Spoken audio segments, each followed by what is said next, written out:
Baik, Assalamualaikum warahmatullahi wabarakatuh. Perkenalkan, kami dari kelompok Baterai akan mempresentasikan PowerPoint dari kelompok kami yang beranggotakan saya sendiri, Muhammad Ikhwan, dengan NIM 23073056. Dan saya Muhammad Rizky Akbar Handani dengan NIM 22073055. Dan saya Saya M. M. Saputra dengan NIM 23073010. Baik, langsung saja pada materi kami, itu pengertian baterai.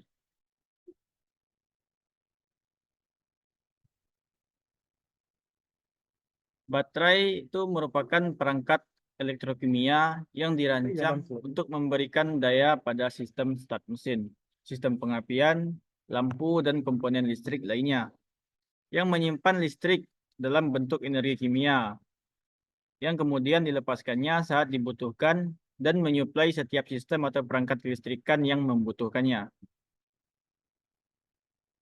Konstruksi baterai.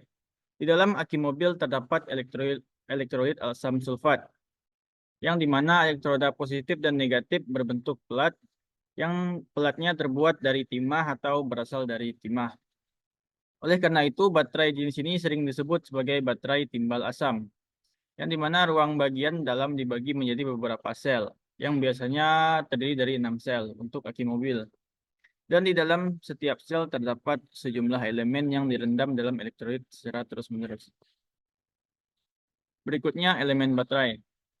Antara plat positif dan plat negatif, masing-masing plat dihubungkan dengan plat kawat yang ditempelkan secara terpisah.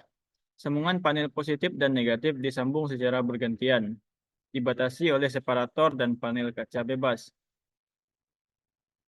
Gaya gerak listrik atau EMP yang dihasilkan oleh sel adalah sekitar 2,1 volt. Berapapun ukuran platnya, karena aki mobil memiliki 6 sel yang dihubungkan secara seri,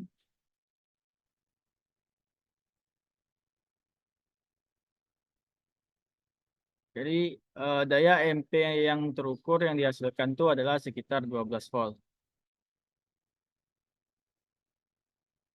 Berikutnya masuk pada elektrolit.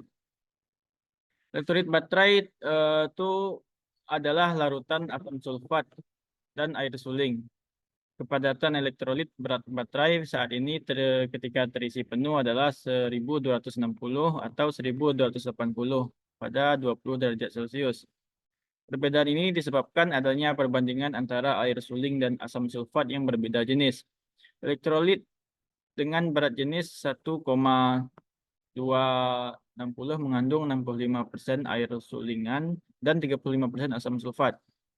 Sedangkan elektrolit dengan berat jenis 1,280 mengandung 63% air sulingan dan 37% asam sulfat.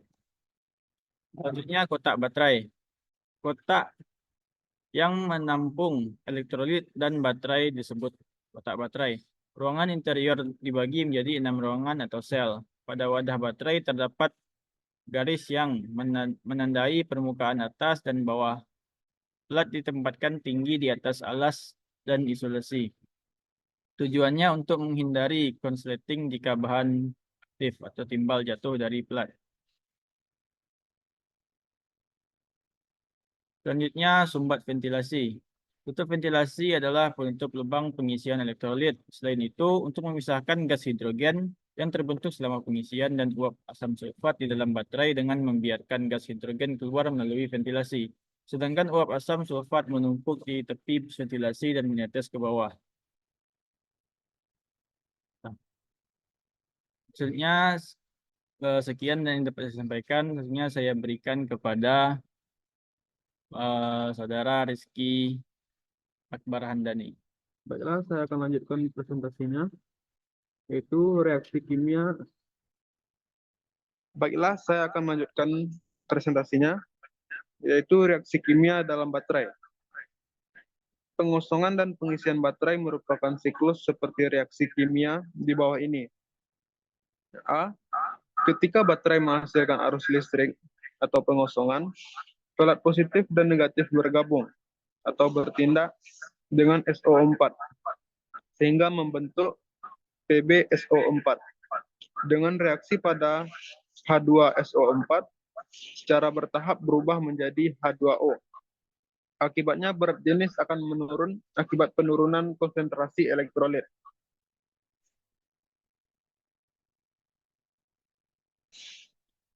Yang B, pengisian PbSO ditambah 2H2 tambah PbSOP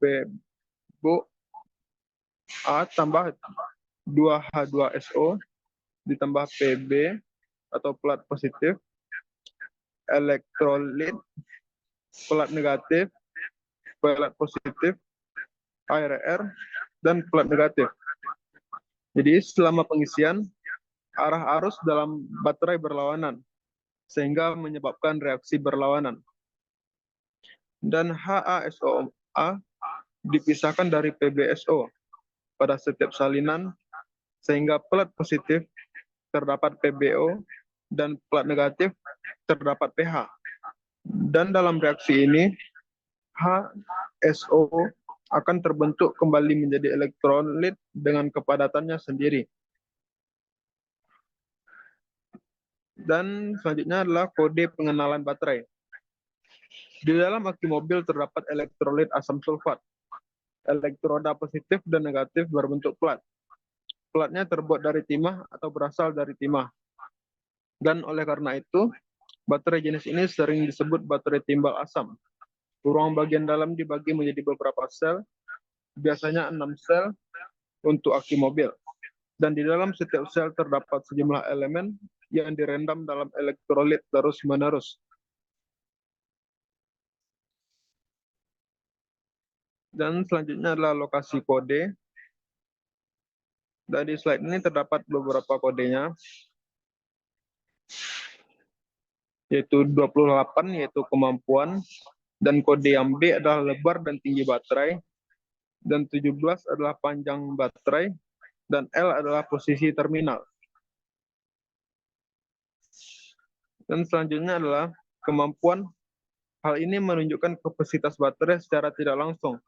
Berikut hubungan antara kode pengenal baterai dan kapasitasnya dinyatakan dalam ampere jam.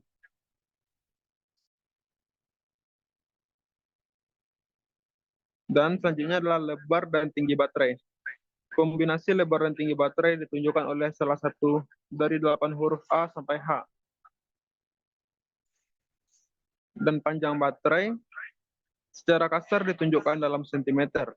Sebagai contoh, angka 23 dalam kode pengenal baterai artinya panjang baterai adalah 23 cm.